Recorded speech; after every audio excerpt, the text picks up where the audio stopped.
Hello friends, good evening. आज हम बात करेंगे एक मैजिकल टेक्निक का, जिससे हम ऑल टाइम हाई मार्केट्स, जो कि अभी हमारे मार्केट्स बहुत ओवर हीटेड है, ऑल टाइम हाई पर चल रहे हैं, उसमें कैसे इन्वेस्ट करना है, कैसे डील करना है ऐसे मार्केट्स, उसके बारे में हम समझेंगे। जब मार्केट ऑल टाइम हाइस पर होते हैं तो आम इन्वेस्टर एक फियर फैक्टर होता है कि क्या मालूम मार्केट कब क्रैश कर जाए। और पास्ट में हमने ऐसे क्रैशेस देखे हैं, तो हम पिछले एक साल में हमने जो भी कमाया है वो सब लूज भी कर सकते हैं। तो इससे बचने के लिए और ऐसे मार्केट में अपने को इन्वेस्ट करते रहना है, अपने पैसे को आप खाली नहीं छोड़ सकते, उसको कहीं ना कहीं इन्वेस्टमेंट में डिप्लॉय करना है अपने को। उसके लिए बेस्ट टेक्निक, एक तरीके से मैजिकल टेक्निक है, जिसको हम कहते हैं स्टॉक एसआईपी, जहाँ पर कि हम हर महीने या हर हफ्ते, डिपेंडिंग आपकी कैपिटल और आपकी गोल्स ऑब्जेक्टिव्स पर, हम एक पीरियड डिसाइड करते हैं और उस पीरियड में हम बहुत छोटी क्वांटिटी में सेलेक्ट कंपनीज के स्टॉक्स को खरीदते हैं। तो स्टॉक एसआईपी क्यों करना है और कैसे करना है, आइए ये समझते हैं एक छोटे से प्रेजेंटेशन की हेल्प से। Stay with me. तो फ्रेंड्स, यहाँ पर हम डिस्कस कर रहे हैं stock SIP, the magical way to deal with all time high markets. इस पॉइंट के ऊपर आगे चलने से पहले मैं आपको एक चार्ट दिखाना चाहता हूँ स्टॉक का। ये स्टॉक है रिलायंस इंडस्ट्रीज लिमिटेड, और ये जो पीरियड है हमने लिया है जनवरी 2008 ऑनवर्ड्स। तो जनवरी 2008 में एक ऑल टाइम हाई बना था ओवरऑल मार्केट के लिए भी और बहुत सारे स्टॉक्स के लिए भी।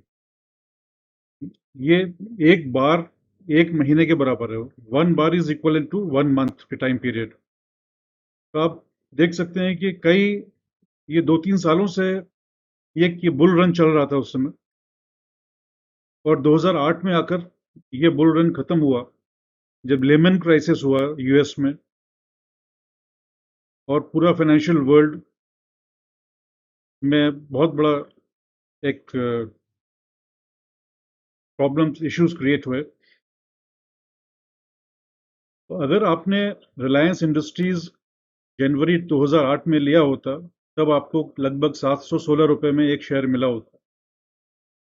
अब उसके बाद आप देख सकते हैं कि लगभग 9 साल आप उस शेयर को लेकर बैठे होते, लेकिन आपका खरीदे हुआ जो खरीदी का भाव है वो आपको नहीं मिलता।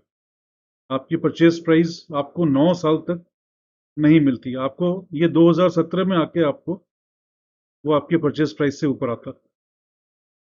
तो अगर आपने यहाँ पर लंप सम पैसा लगाया होता, या आप अपने अपनी जो इस पीरियड में वो जो भी होल्डिंग है, आपने जो पैसा कमाया अगर उसको इसमें यहाँ पर इन्वेस्ट किया होता, अब उस पूरे पैसे को आप यहाँ पर लॉस लेकर बैठे होते उसके ऊपर। तो this is the reason why we recommend stock SIP. Stock SIP का यही एक लॉजिक है। इसमें आगे हम देखते हैं कि रिलायंस का जनवरी टू सितंबर 2009 का 21 मंथ्स का हमने एक पीरियड लिया है, जहां पर कि हम स्टॉक एसआईपी कर रहे हैं। अगर हमने जनवरी 2008 में लंप सम ना लेके और हमने स्टॉक एसआईपी शुरू किया होता, हम हर महीने एक शेयर ले रहे हैं, जो भी भाव है ओपनिंग का, जो हर महीने की जो ओपनिंग का जो रेट है उस पर हम एक शेयर खरीद रहे हैं, और हमारा 21 महीने के बाद में हमारी एवरेज कॉस्ट है 490 पर शेयर। और आप देख रहे हैं कि लास्ट में ये जो सितंबर में खरीदा हुआ शेयर हमने 501 में खरीदा है। दैट मीन्स 501 का भाव था उस समय पर, और हमारी एवरेज कॉस्ट है 490। तो आज भी हम यहाँ पर कुछ प्रॉफिट में ही बैठे हैं। हमको अगर यहाँ पर निकलने की अगर ज़रूरत हो तो हम निकल भी सकते हैं थोड़ा प्रॉफिट लेकर, हमको नुकसान नहीं होगा। इस रिटर्न को थोड़ा और बढ़ाया भी जा सकता है, इसके अंदर थोड़ा सा अगर एक्टिवली हम उसको मैनेज करें तो। वो हम स्लाइड में देखते हैं। हमने वही 21 मंथ्स का पीरियड लिया और हर महीने हमने सोचा कि एक शेयर खरीदेंगे। लेकिन यहाँ पर एक विशेष तड़का उसमें ये लगाया है कि हमने जब भी, ये हमारा पहला जो परचेज प्राइस था उससे 20% या ज्यादा जब भी वो नीचे गया, तब हमने एक की बजाय दो शेयर लेना शुरू कर दिया।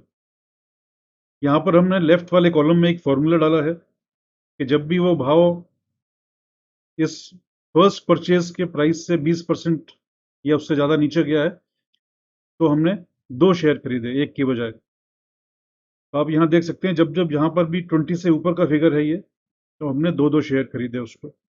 ये फॉर्मूला आप अपने हिसाब से, सहूलियत से, आपकी फंड पोजीशन के हिसाब से चेंज भी कर सकते हैं। उसको दो की बजाय तीन भी कर सकते हैं या चार भी कर सकते हैं। तो आपने देखा कि यहाँ पर 21 मंथ्स के बाद में हमारी एवरेज कॉस्ट 467 पर शेयर हो गई। हमारे नंबर ऑफ शेयर्स भी ज़्यादा हो गए। और हमारी जो सितंबर में जो लास्ट प्राइस थी 501, 501, और हमारा जो एवरेज प्राइस है 467, यहाँ पर हम, का मतलब प्रॉफिट में बैठे हुए हैं।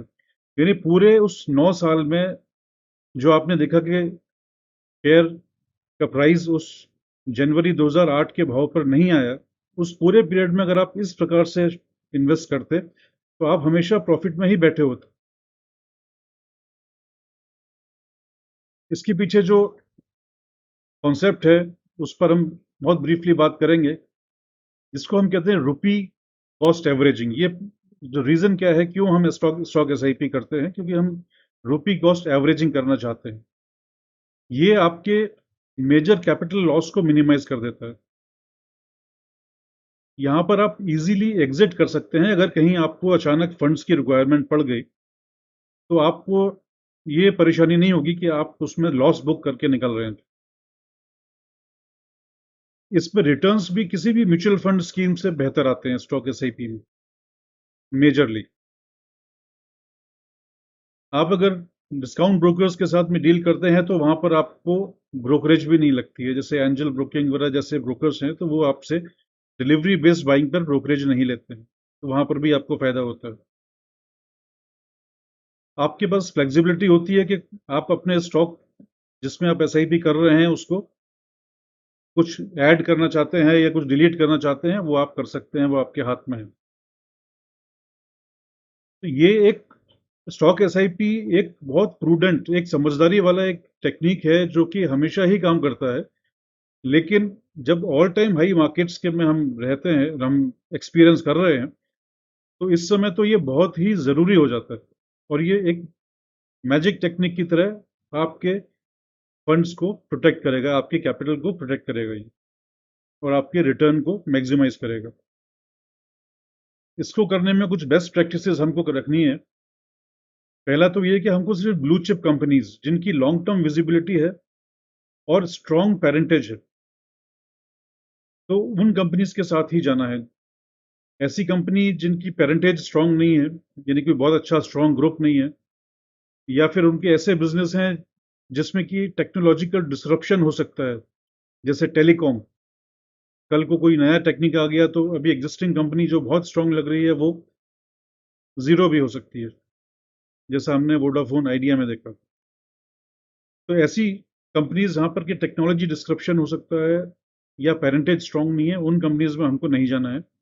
और साइक्लिकल जैसे मेटल कंपनीज या सीमेंट, इनमें भी नहीं जाना है, क्योंकि ये हमेशा रिटर्न दें ऐसा ज़रूरी नहीं। दूसरा, सेक्टर का रिप्रेजेंटेशन बहुत ज़रूरी है।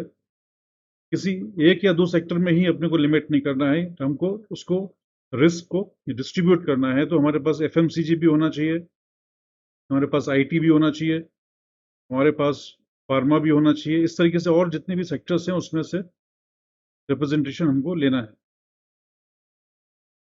और एक टेक्निक जो हम इसमें यूज करते हैं कि हम अपना जो लमसम फंड है उसको हम किसी म्यूचुअल फंड की लिक्विड फंड्स में या किसी फिक्स डिपॉजिट में हम रख देते हैं, और वहां से एक फिक्स अमाउंट हम स्टॉक एसआईपी में डालते रहते हैं, विड्रॉ करते रहते हैं। तो इससे आपका जो मूल रकम, जो कैपिटल रखा हुआ है, उस पर भी आपको कुछ ब्याज मिलता रहेगा, तो वो आपकी कैपिटल सेफ भी रहेगी और इधर आपका स्टॉक एसआईपी चलता रहेगा। और लास्टली, आपके पोर्टफोलियो में जो भी जिसमें आप स्टॉक एसआईपी कर रहे हैं, उन स्टॉक्स के बारे में एक जनरल अवेयरनेस आपको रखना चाहिए कि वो कंपनीज कैसा कर रही हैं, उनके बारे में क्या न्यूज़ फ्लो है। तो ये बेस्ट प्रैक्टिसेस आप फॉलो करेंगे और इस तरीके से आप अपने स्टॉक एसआईपी को एग्जीक्यूट करेंगे तो आपको कोई परेशानी नहीं होगी। हमने कुछ स्टैंडर्ड स्टॉक एसआईपी की बास्केट्स क्रिएट की हैं। इसमें आप अपने सहूलियत से और अपने इंफॉर्मेशन के बेसिस पे चेंज कर सकते हैं। ये अलग अलग कैपिटल साइजेस के लिए है। जो लोग 20-21 हज़ार रुपया महीने का निकाल सकते हैं उनके लिए ये एक बास्केट है, जिसमें IT, pharma, FMCG, infra, finance, banking, auto, power, chemicals और डाइवर्सिफाइड, ये सभी सेक्टर्स इसके अंदर में रिप्रेजेंट हो रहे हैं। आप इसी तरीके से उसमें से एक 10,000 पर मंथ का भी एक बास्केट बना सकते हैं। अगर आप और भी कम कैपिटल से करना चाहते हो, एक 5,000 रुपये का भी आप एक 5,000 का भी एक बास्केट बना सकते हैं। और अगर आप बहुत ही छोटे अमाउंट्स की बात कर रहे हैं तो उसमें भी आप कर सकते हैं। हमने 3,600 का यहाँ पर एग्जाम्पल लिया है, लेकिन आप इसमें 1,000 रुपीज़, 1,500 रुपीज़ से भी शुरू कर सकते हैं, जिसको कि हम डायरेक्ट स्टॉक में न करके हम ईटीएफ्स में करेंगे, exchange traded funds. Exchange traded funds क्या है कि ये फंड्स किसी पर्टिकुलर थीम को रिप्रेजेंट करते हैं। तो हमने यहाँ पर निप्पॉन इंडिया निफ्टी 20 लिया है। निफ्टी 20 जो ईटीएफ है, ये निफ्टी के सारे जो 50 स्टॉक हैं उनको रिप्रेजेंट करता है।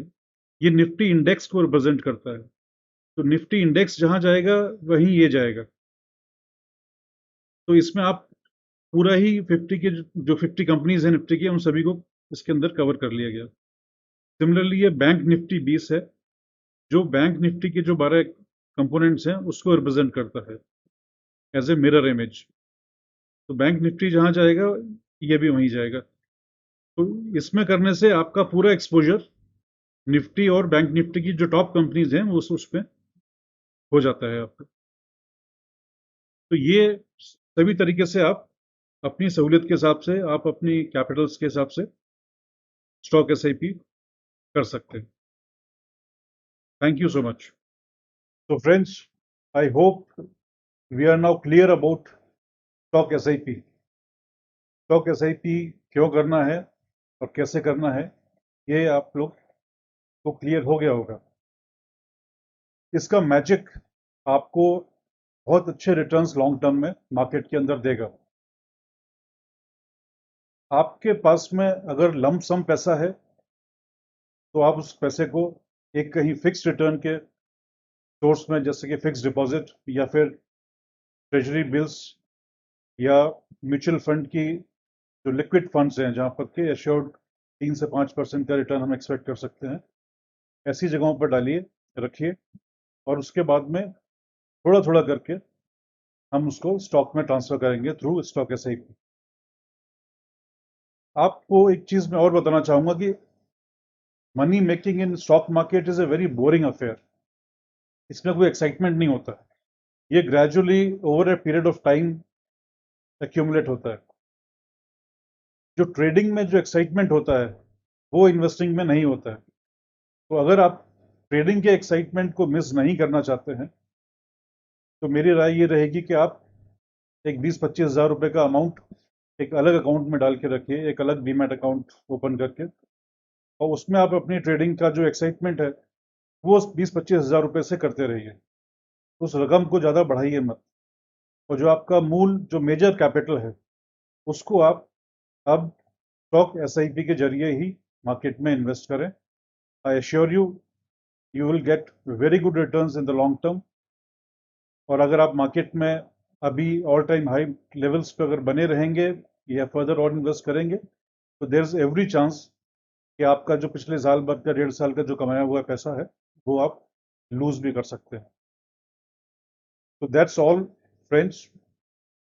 I hope you go with positive takeaways by watching this video, and I assure you that I will be available to answer any query or for any support you may require for further understanding and knowledge of this topic.